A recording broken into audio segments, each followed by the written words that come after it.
Remembering George O'Leary. Let's see. That guy's always going to have a special place in my heart.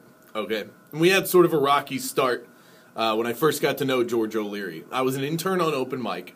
That's where I used to work. Same station, different show. I was an intern on Open Mic.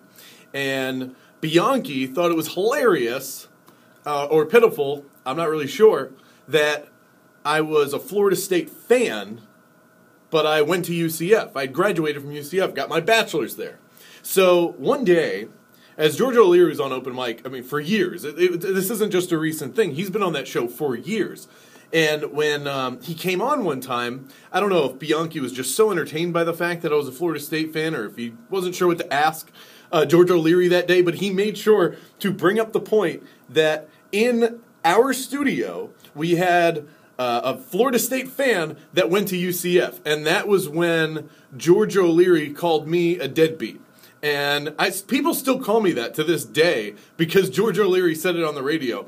I don't want to say it was my claim to fame, but it was what I was originally known for. If for any of those who did know me at the time when I was just an intern on Open Mic, I was the deadbeat, the daywalker.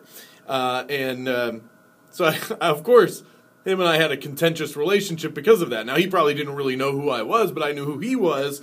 And UCF was not good at the time. This was 2011. I guess they were okay. I don't remember their record off the top of my head, but they hadn't gone to the Fiesta Bowl and they hadn't reached the heights that we saw them reach years later. And I was not a fan of his because of what he said about me. Even though, he might have said it in jest, I always thought he was kind of a grump. Like, he was like your grandfather that gives you a hard time all the time. And it's not until you grow up and you realize, him being a hard ass was kind of charming. It kind of made him who he was. And to me, that's what George O'Leary was. As the years rolled on, I continued to work at the station. I began to respect him. I respect George O'Leary. I actually had an opportunity after I joined Sports RX with the Shot Doctor to sit down and interview George O'Leary. The first time I had ever spoken with him since he called me a deadbeat, and this was years later now. We didn't ask him about that.